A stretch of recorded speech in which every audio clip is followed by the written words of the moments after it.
So we've made it past the penultimate month of 2020. We're in December, and this is where the year really closes down. It's hard to believe, right? I mean, especially with all the challenges the year brought for so many.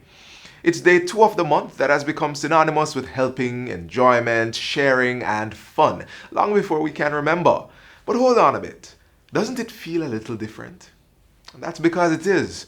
COVID-19 is a real dampening topic, but there are things you can still do this season to feel all the synonyms of Christmas. Hi everyone, I'm Theodore Henry and I will be helping you to see, feel, and experience the season of joy. Welcome to Jamaica Magazine. Let's catch up with the day's news first.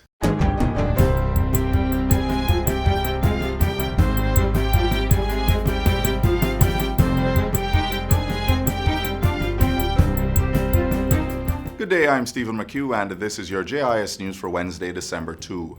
Finance Minister Dr. Nigel Clark tabled 3 pieces of legislation in Parliament yesterday to ensure a robust and strong economic recovery from the COVID-19 pandemic in the medium term.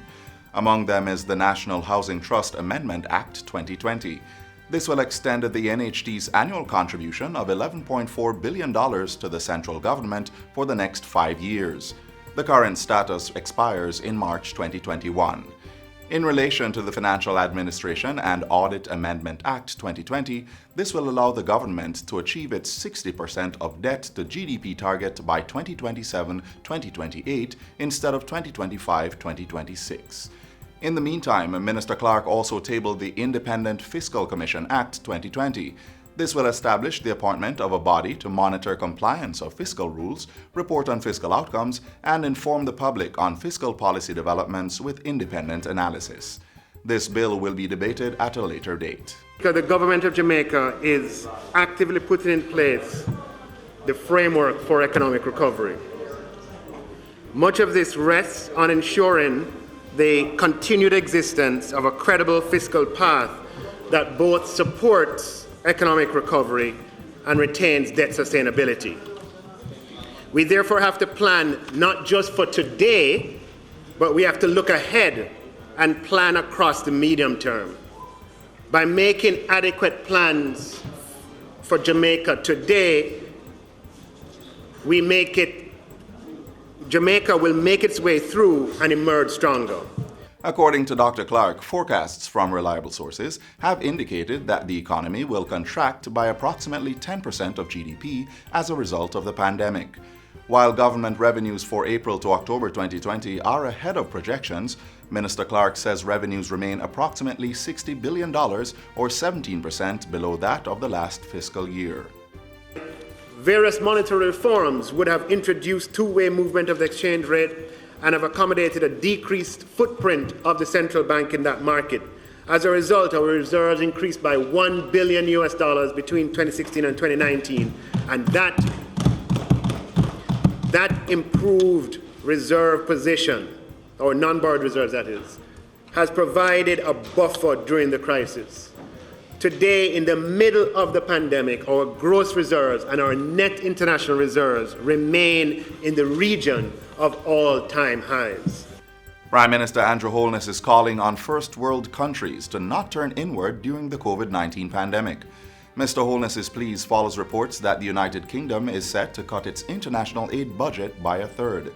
The Prime Minister says this news comes at a time when the global economy is in a recession, poverty rates are increasing, while climate change-related shocks are having devastating impacts on countries. Despite the challenges, Mr. Holness urged the international community not to retreat from its commitments, particularly those made to small island developing states. Prime Minister Holness also called for greater consideration as the world works together to solve all the difficult global problems. Health Minister Dr. Christopher Tufton says government has signed off on the re-establishment of a special select committee of Parliament to oversee the introduction of the COVID-19 vaccine. In Parliament Tuesday, Dr. Tufton said members of the reconstructed committee would be named at the next sitting.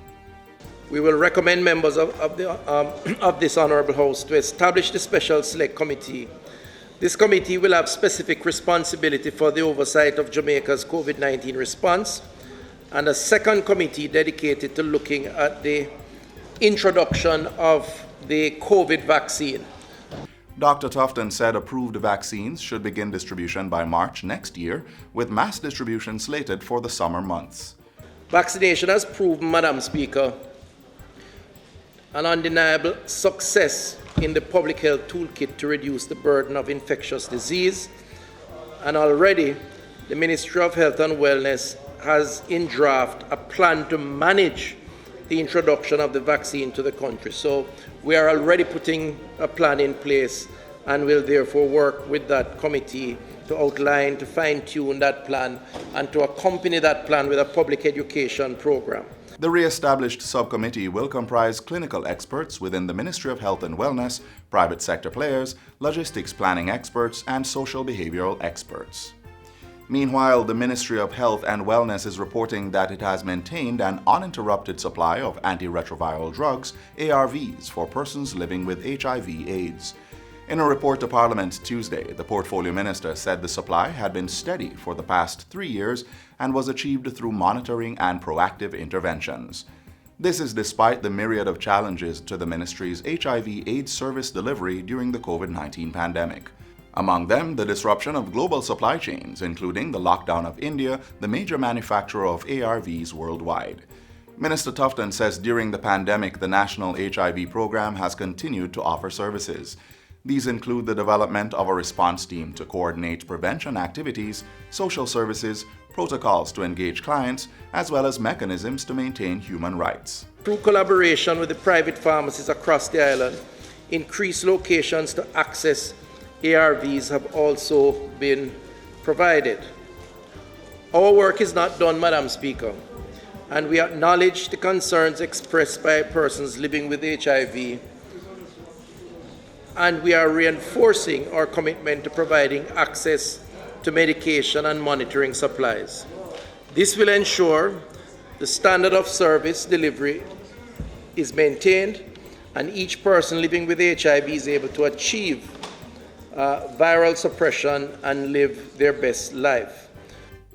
Minister Tufton's update was given on World AIDS Day, December 1, observed under the theme Global Solidarity Through Our Shared Responsibility. He disclosed that the rate of persons newly infected with HIV was too high, with the island recording 700 new cases in 2019. Mr. Tufton also revealed that as many as 4,500 persons were unaware of their HIV status. 14,297 of those diagnosed with HIV are on antiretroviral treatment, and 66% of those on treatment are virally suppressed. And finally, the Houses of Parliament resumed meetings at Gordon House Tuesday for the first time since its closure in August. Meetings of Parliament were being held at the Jamaica Conference Centre. At Tuesday's meeting, House Leader Edmund Bartlett said the resumption followed several changes in keeping with the Ministry of Health and Wellness's COVID-19 guidelines. The upgrades were completed at a cost of $5.9 million. They include the addition of 2 rows of seats before the traditional government front row, the installation of Perspex desk shields, and the fitting of portable sanitization units at all entrances to the chamber. We know it's not exactly where everyone would want it, but it is at the level that would make it appropriate for now, and also to enable us to conduct the business of the people in fairly decent arrangements. And that's it for JIS News Today. I'm Stephen McHugh. Thanks for watching.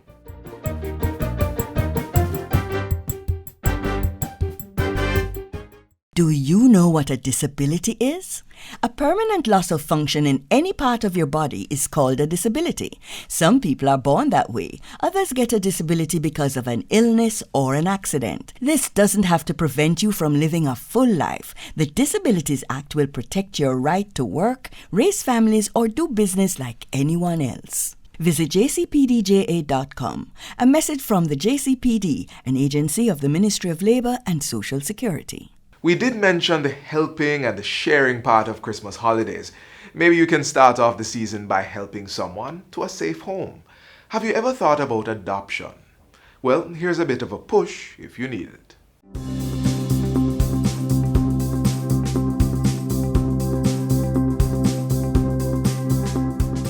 The Child Protection and Family Services Agency, CPFSA, has taken steps to make the adoption process much easier. Joining me is Adoption Coordinator Mrs. Maxine Bogelo will be giving us some information about the changes made. Thank you for coming, Mrs. Bogelo. Thank you for having me. All right, we're going to go straight into it. What are the changes made? Okay, before 2016, we had a two-tier system. First, applicants were asked to complete a pre-adoption form and then submit that to us. Now, that would normally take some time. So we reviewed the system and said that it would be best if maybe we erase that part of the process. So now what applicants have to do is that they go straight to our website and where they will find the adoption forms.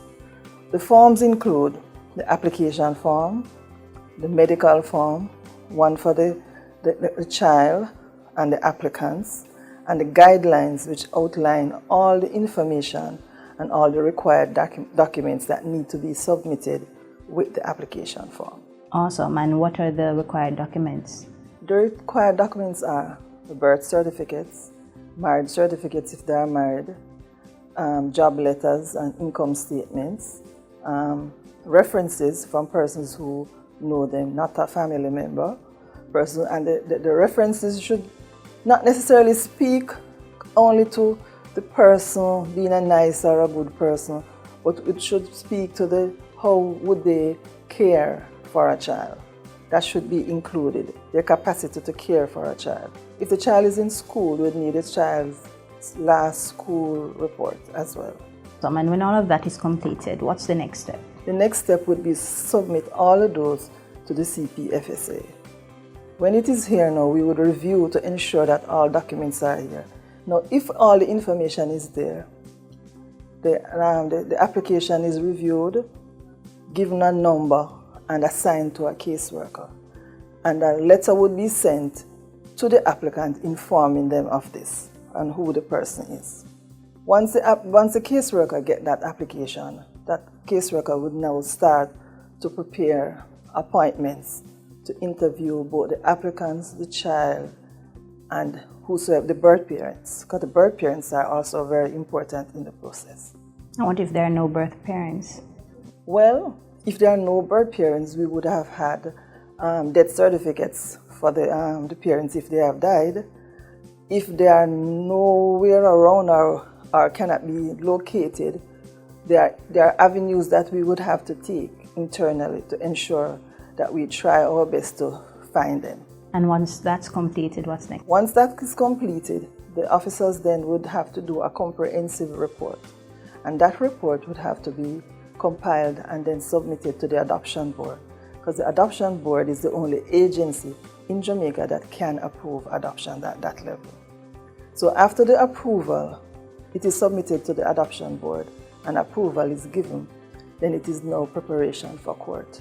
Because court is where it is finalized legally. How long does that process usually last? The entire process? We are at now 3 to 6 months, depending on if there are no challenges. And once you get to court, then? Once we get to court, court is held depending on the availability by the court. Some courts have set dates, while others will have to submit our documents and await their decision as to when we can come to court. Now, once the court has signed off on those documents, for adoption orders, it is the applicant's responsibility to collect those, and they will take a copy to the RGD, where they will apply for the new birth certificate for the adopted child. And is there any cost associated with any of this process? No, adoptions are free in Jamaica. Is there anything else that Jamaica needs to know about the process?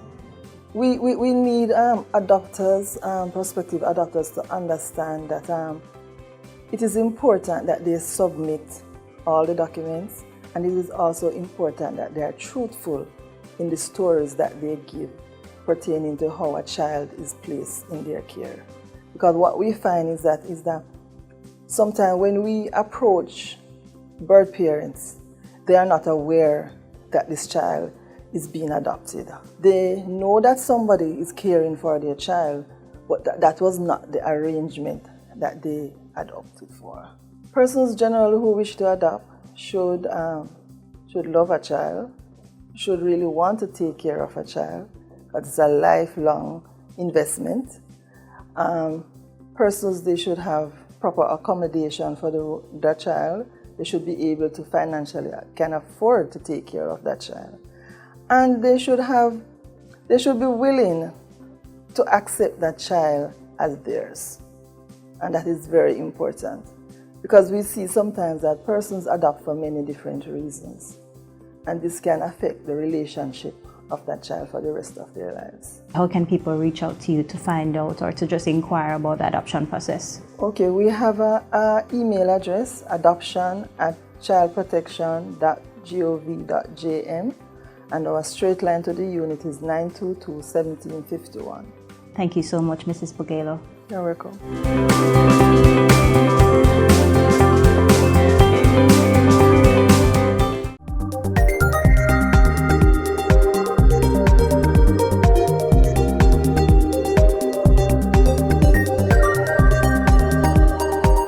We know Christmas to be about enjoyment, and the truth is, despite COVID-19, you can still explore, enjoy, and learn about some of our island's gems. Well, we visited some places in St. Thomas that you too can visit in your downtime or simply read on. And hey, remember to take up your mask and sanitizers before heading through those doors.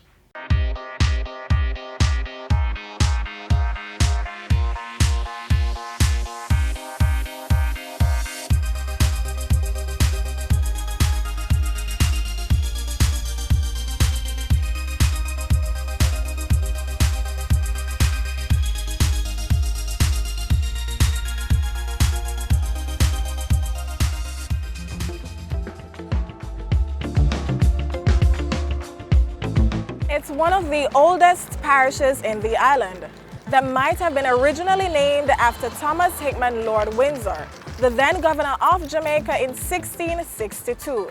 Seated in a right angle, bordered by the spellbinding St. Andrew on the west, the picturesque Portland on the north, and then gently washed by the waves of the Seine Caribbean Sea.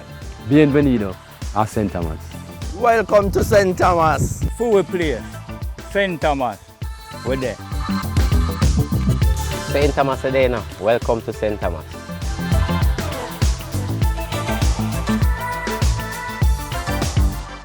However you put it, we're there, St. Thomas. Join us on this travelogue.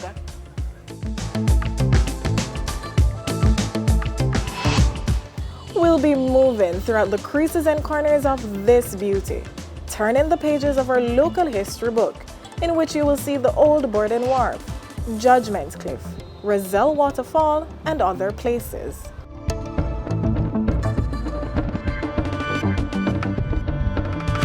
The cliff high above the Landaway community in St. Thomas at first glimpse appears to be just like any other overlooking the parish. But take a second look and you'll notice that a section of it is completely gone. Known as Judgment Cliff, it got its name from a story of how an entire community was wiped out during the 1692 earthquake. It's a story that passed through generations in the community and one that residents readily recount to passerbys like myself. Judgment Cliff, I was informed that they used to have a plantation up there run by a serious, wicked slave master. Imposed draconian measures on the farmers, and one of the reasons why they resided on the cliff, that in case the slave wanted to run away, they would have difficulty in doing so. The place collapsed. I guess during the same time Port Royal earthquake was taking place. That was 1692. It was a plantation to people who lived there too. Everybody get covered out. Then say, when it happens at night, they say a man, a rooster, and a bull save. The man gone out, gone wild. The rooster fly off of the roost. The bull broke down the pen, gone out, gone wild, same like the man.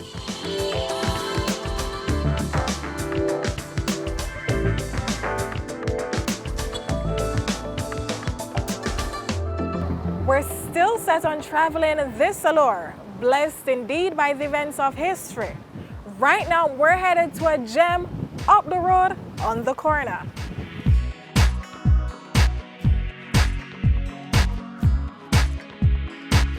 tumbling over the rocks onto the roadside is an area known for its pristine waterfalls and fishes. The Roselle waterfall is used for bathing and even for washing by residents or those passing by. It was once a busy area for commerce and entertainment prior to Hurricane Dean in 2007. But despite that, residents still enjoy the untouched water and how it seemingly removes all pains and ills. And from that water that falls, our next stop is a spot where the residents fish. This fishing area named Lethal Beach, right? When the weather good, we go to sea and fish. When it's bad, we have to stay on the land. Well, we're doing this about some 50 years now, and we do it for a living. So I maintain the family. We have to prepare the net. We buy the net ready made, and we put on the fittings towards it. We put on the lead and the cork and so on. Like what you see it here, you know, we put it in the boat and go out and fish. We catch all type of fish. We catch snapper, we catch parrot, drum, barracuda, doctor fish, all type of different fishes. Sometimes tourists pass and them take pictures and all them kind of things. And them like when they're knitting in it, sometimes they spend all the day with it. This is my daily living, and that's something that I enjoy all my life. I don't know whether it's work but fishing now.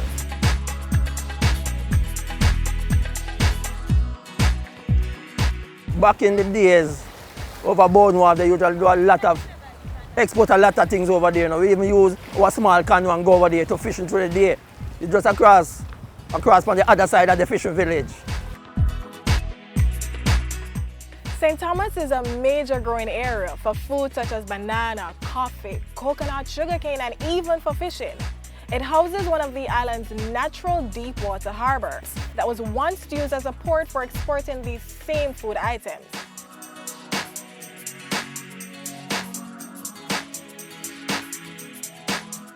No, we couldn't come to St. Thomas and not mention anything about our national hero Paul Bogle or the popular Morant Bay Rebellion.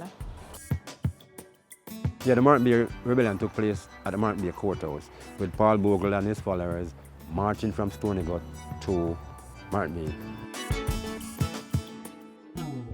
Poverty and inequality in the society forced Paul Bogle to lead the protest march to this courthouse on October 11, 1865. In a violent confrontation with official forces, nearly 500 people were killed and more were flogged and punished before order was finally restored. On October 24, 1865, Paul Bogle was arrested and executed at this very same spot of land, the Morant Bay Courthouse. And just like that, we've ended our tour in this natural and material beauty, unfolding the stories behind just a few places. If you haven't been here already, then what are you waiting for?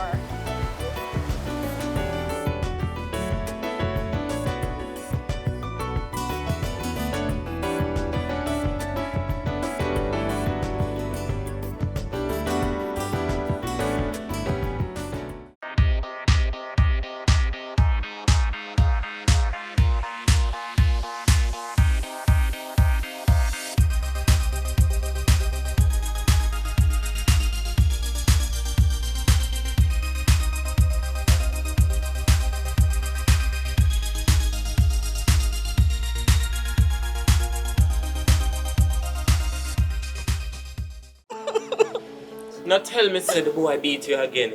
Me tell you figure report it, you know. What you afraid of? Everybody go do my business and me no want that. You see the new police station, them have some room where you can talk to the officer in a private. Project Rebuild, Overhaul and Construct P-Rock is coming to your community. P-Rock will provide new or renovated police stations with up-to-date technology, increased and improved mobility, and a safe and efficient environment for both police and citizens.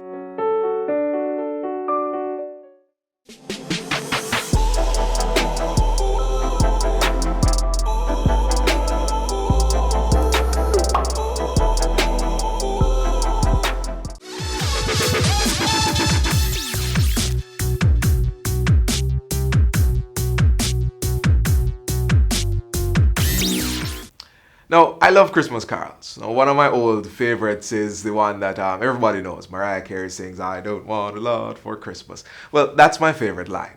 The truth is, with COVID-19, the little we're allowed to do can still make for a very, very Merry Christmas holiday.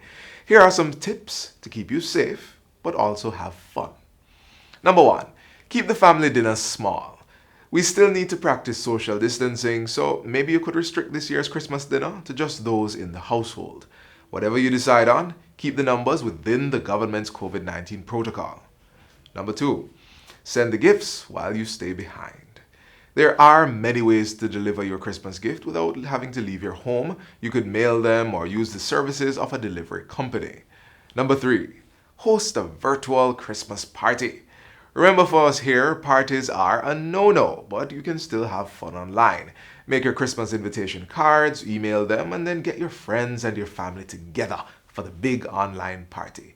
Number 4, you can still decorate. Now, I don't know about you, but the decorations do something every time I see them. You always talk to people and they're like, it doesn't feel like Christmas if the decorations aren't out.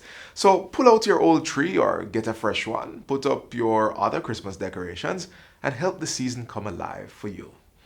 There are many more things you can do to bring the Christmas season alive, but celebrate the season safely and responsibly.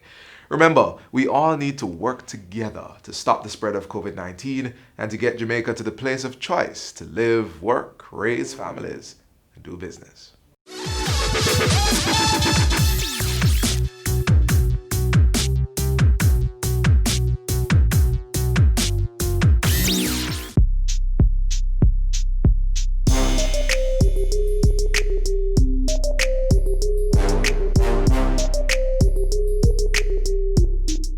As we end today's show, remember that your actions to help make Jamaica COVID-19 free shouldn't end right now. It shouldn't even end in the festive season. We shared a lot today, but if there was a detail that you missed, no worries. Catch the full recap on our YouTube channel, and while you're at it, visit the JIS Facebook, Instagram, and Twitter pages for more information. From all of us here at the JIS, I'm Theodore Henry, begging you to stay safe this festive season. See you soon.